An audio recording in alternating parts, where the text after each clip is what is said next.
Anyway,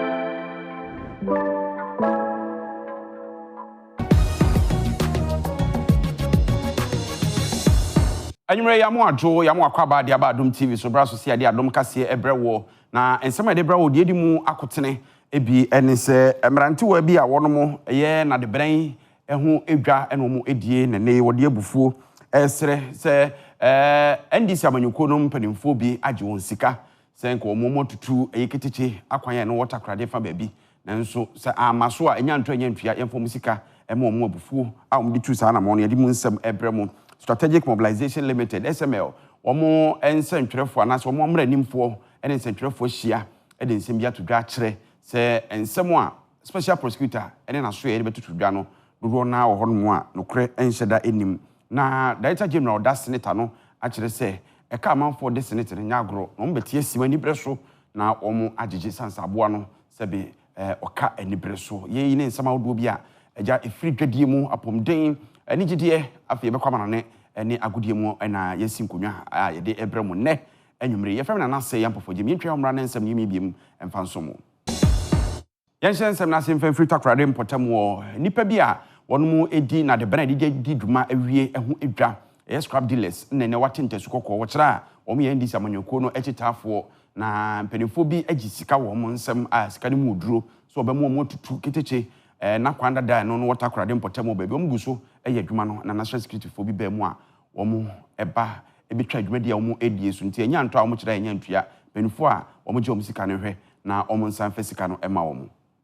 scrap dealers bi a wo mo water krade a national security fo akosisa wo mo enema no wo mo kira enema ya wo mo abesisa no wo mo edwire wo mo pa na ye wo mo ye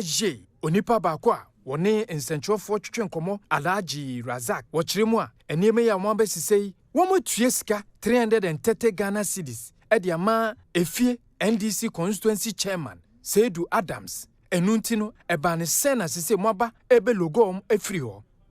asema we si ayen say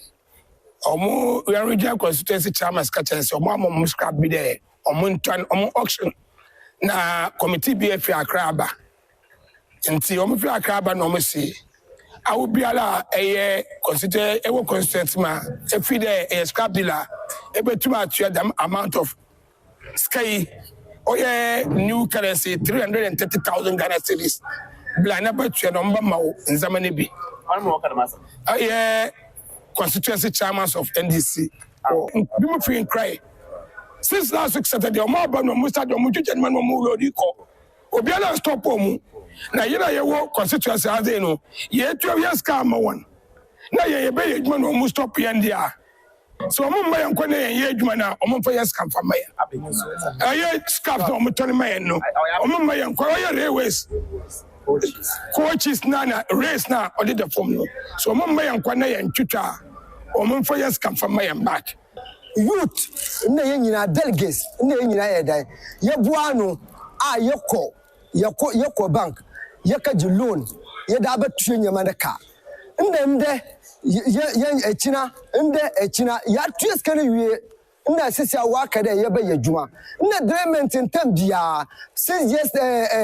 Wednesday Monday afternoon de ye hu left and right akrafu no pese wo jinyama na fi ensem tem bia ye scrap dealers ya ye wa de no ya se scraps bana se ye beto a ye wa na akrafu ba wa ba se nyama na nyina doko enti yese aboa no oka ni breso pinto abo ade de awuo na wote se wo mo ani abra wo mo echeche wo mo nsem ye mfre no so na ye nko ensem fufu mu a Strategic Mobilization Limited ye SML adwumaku a aban nam Ghana Revenue Authority so ebo won pa so onfo ni eye etro ni sika bi akire ene meka se aban etwa ne contract mu no wo mra nim ni ene sentwefo hia be cheche nsemu se ensemu a eba abonten ahyase no eye Office of the Special Prosecutor ne nsemu a oba abonten be kan mu dudu na no enye ensemu a nokure ewo mu na yenko ne yenkotie adwumeda eseni rana nkasa no di ntia ye hia ye nyina ne se ye pese omanfo ni nyina so hu se ensem na OSP ekan ye no nokure bia nim sa enu nti ne ye baaye no ye tumre ade aye de ne ya kire sie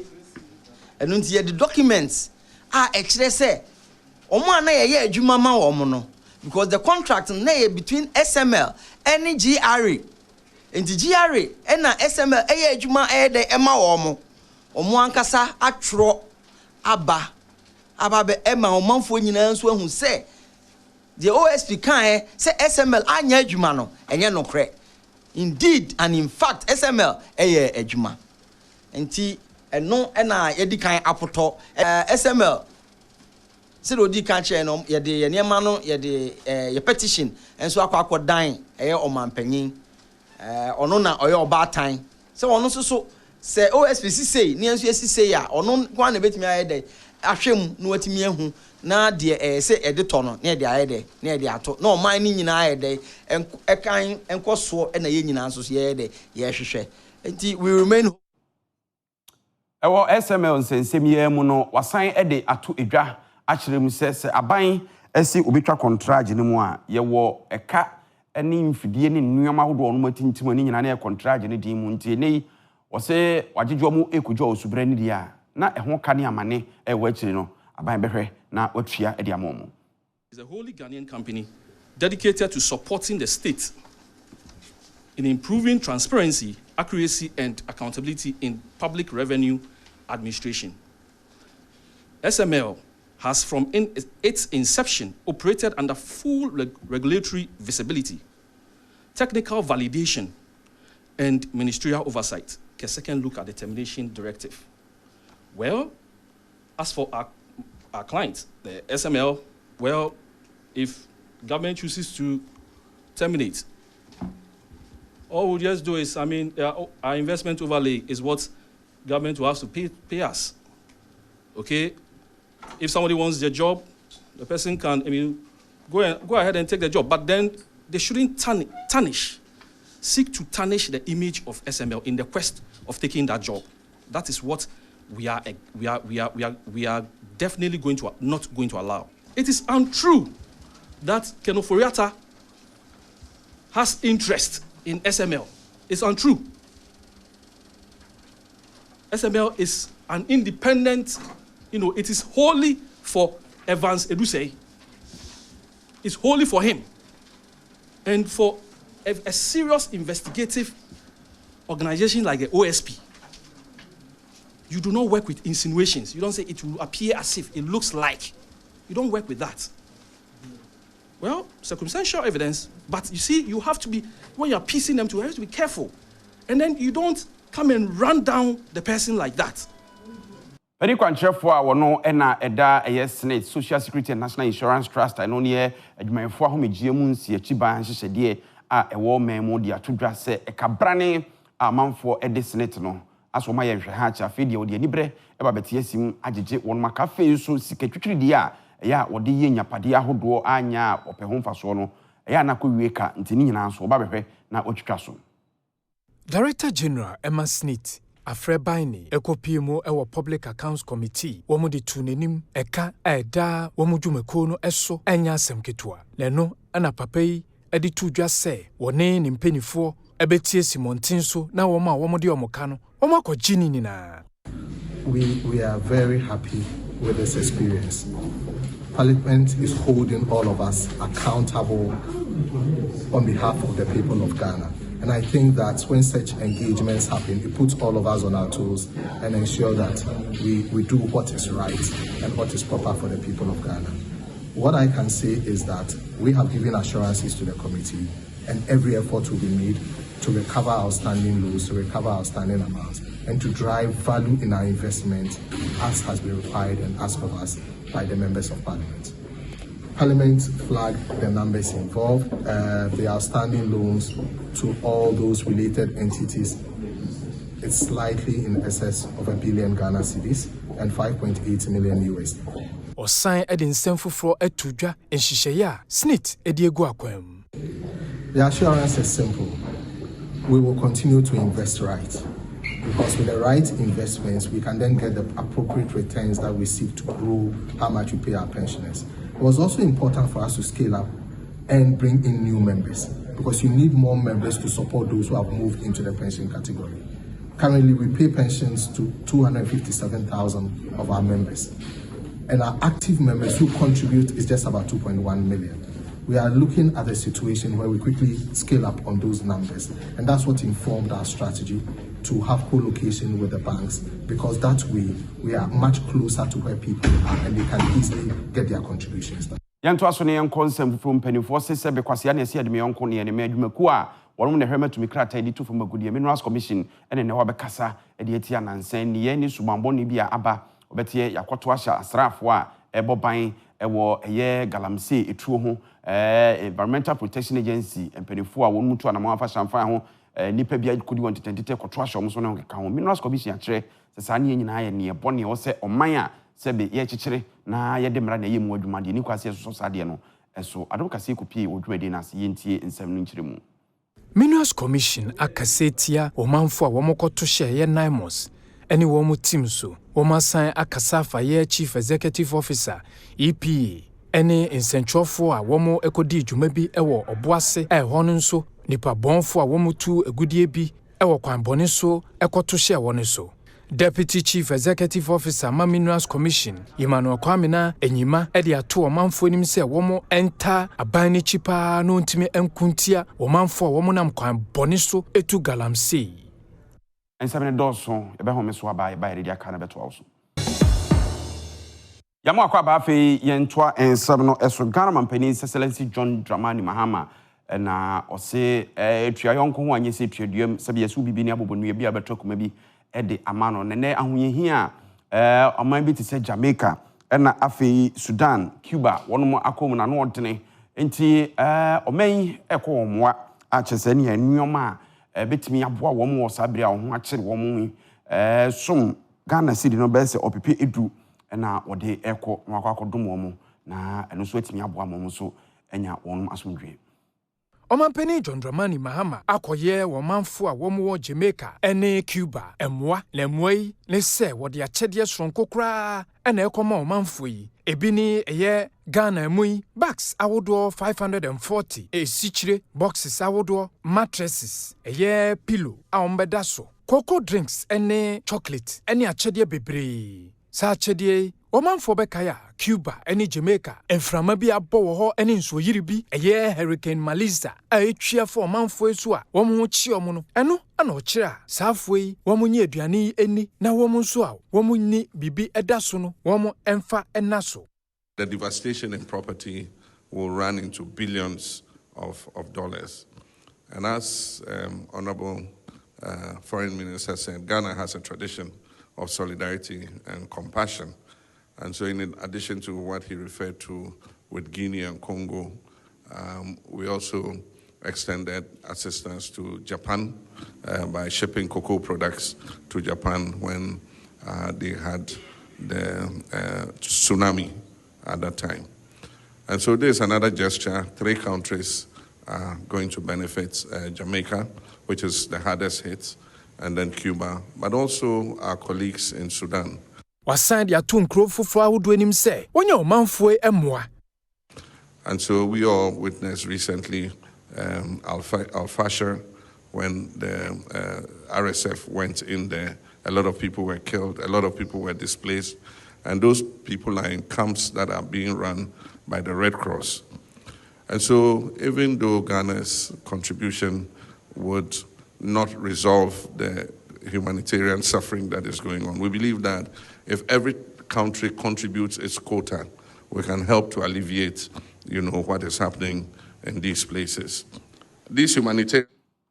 Enti Ghana mampani no na dia ba akoso wo ho a Jamaica fo ni hia pa nti samude niam na ekwa na motie na so na yakan no so aka ho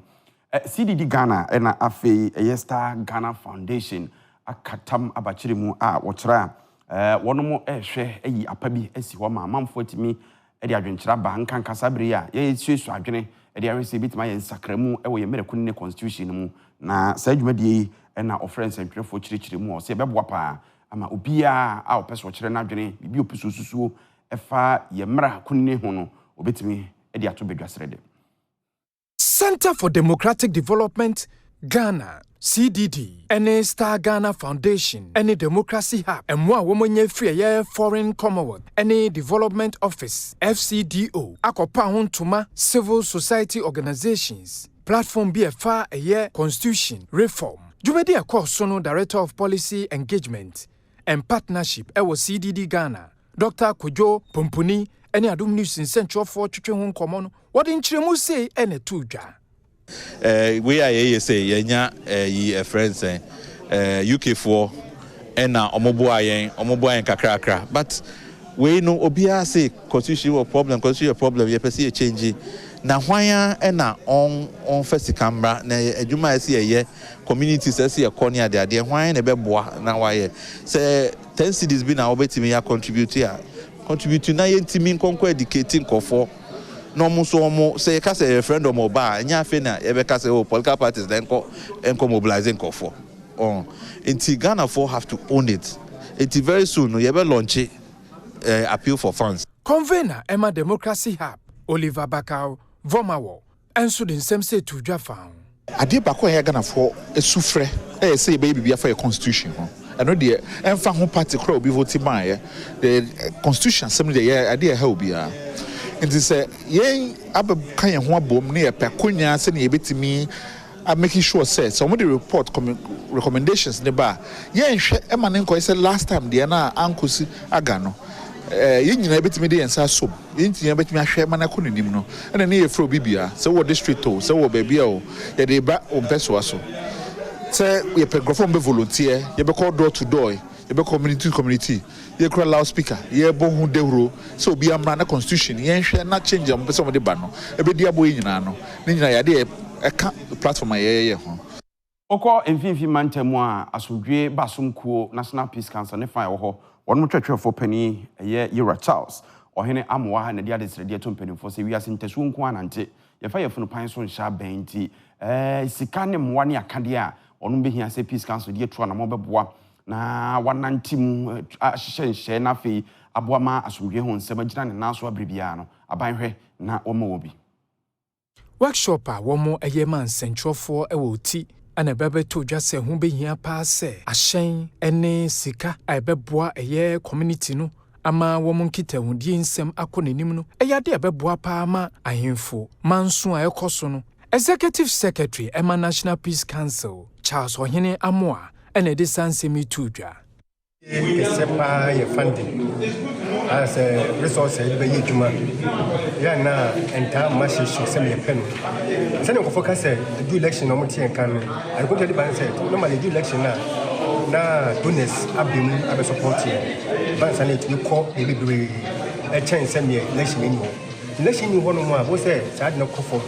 I can't be free by one day. The key challenge by funding of our programs. Yes, I buy a baby. That's what the best say.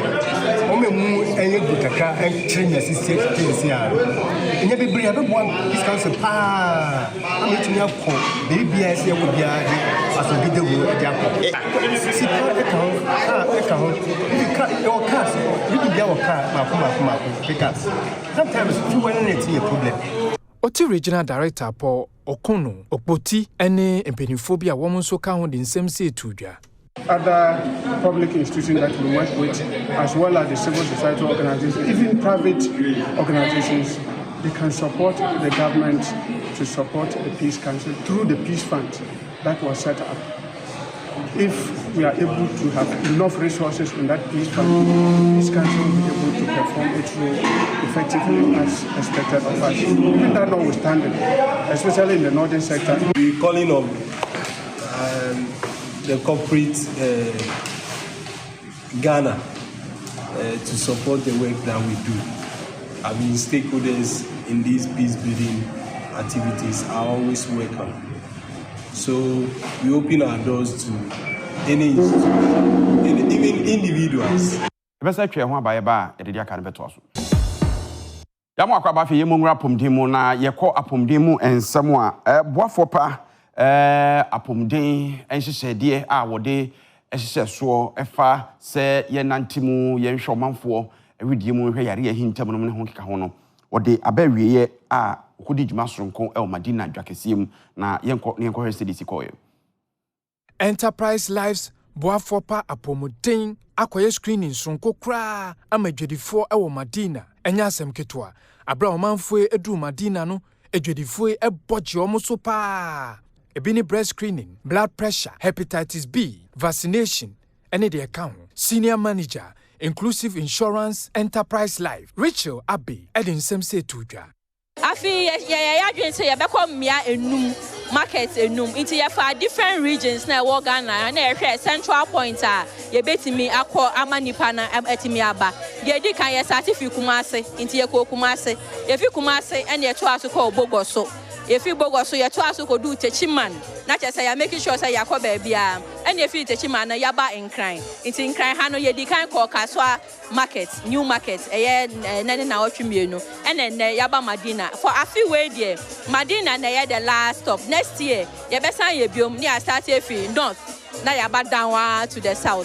Osan edi tudwa boafo pa funeral policy a womo aye ehun behia pa se dwedifo ene omanfo a womo mpatemu awodo edi womo ahyemu ehun se ye maame no bebre na omankasa na omo adwemu no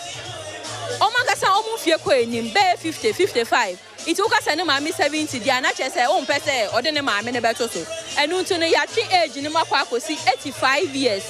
obia wo na yo obusuani no se we difi 18 kosi 85 ana oya kwaranko ekosi 85 years a ubetimi ede na so na sa nipa no nyame amfata na so mu film a ya hwe ho etua osika wankasa wa selection no ese ye ntua ma Omanfo a womunya screening yi so mfaso ne Adom News nsentwofo etwetwe nkomo no womuso de nsem sei ene tudwa kan se nyame nhyira omo market for ma yentume nsori enti ene ba o maba ha ne de ebeboa ye pa ebeboa ye kese me ameti ebe ye 4 months ne de bia mbese me kwa hospital me ntume nsori enti ene ba me ba ye o ma hwehwe me mogam o ma hwe me nufu amame o ma hwe se me obatas bi ni nyina o ma hwe ama mo hwe o msi nyina aye afi me kwa hwe mani ene na mehu enti ene me de aboa me pa na me nse beboa obi anso afi yenwura edwadie mu na edwadie mu nsam no afutu akọ de ama eye enwumawura no mu nkuma nkanka wo mu a edi wono mu mpanimfo ade no se eye a wonhwe se obema nhyedie mapa ahonidie mapa ene hwesopa akoso se be ye enwuma a yede agya wo mu ana se wono mu ehweso no ebetimi atena ho dada Intergenerational Business Conference a Young Kwewu Forum ana womo organize ye sa dwumadie ede kwawufo a woma bene pa ewo dwadie emu ene be hyiaye dwumadie no ase no managing consultant Emma Family Office Africa lawyer Theodora Albright ede tudwa enwuma hodo a chepa ewo busuamu no egina se womanfo yi ehwe adwuma ne yi womo eye discipline no mo sama akontabuo ekonenim enam say the business na ma no eno nkyere se wodi boss kamu na wafa no wadi eno nkyere se wobeba late eno nkyere se wodi wabusiafo beba business no na ma wobahwehwe omo chimu do omo nim business ne ye omo ani afi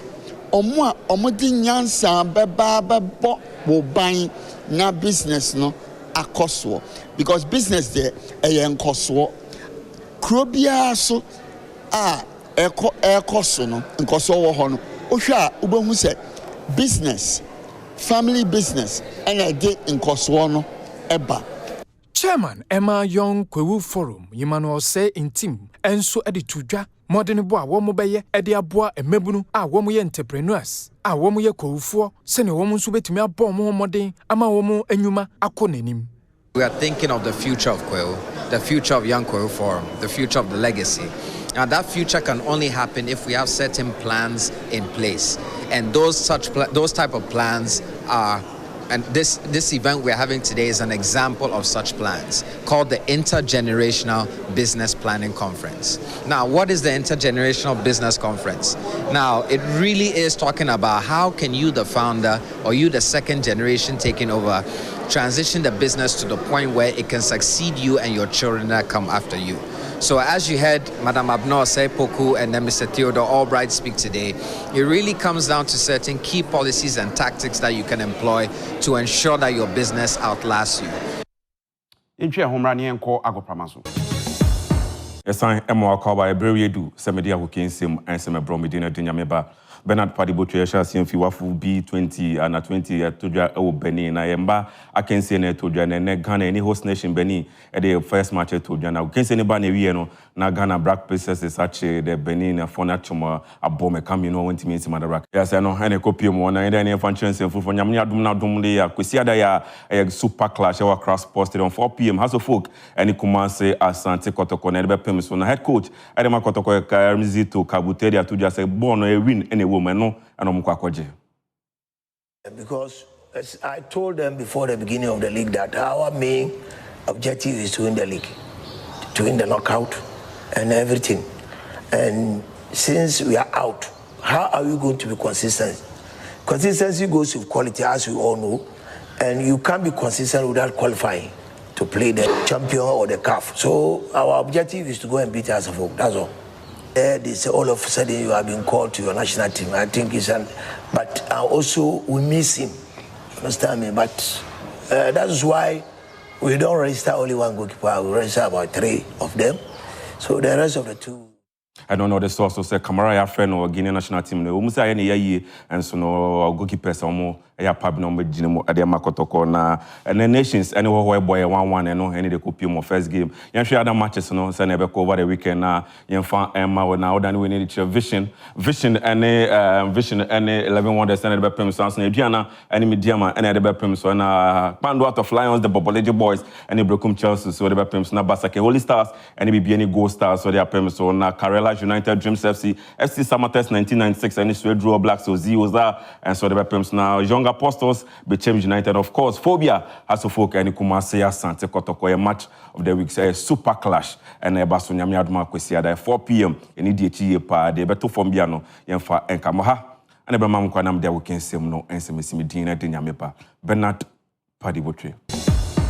26 December na kwa Asante Mampon and for J Leaves concert na no so ye akwa so kai se obetwitwiro se anopa na obetwitwiro se anwumre pepsodent eni aposen papa ebebo a wo se no ama eni watenache won madama na ibowre ni gidie ni kase ebo no nyina mu ye family na se ampo for J na se nkoma production team no nyame adom ebesan ehia biem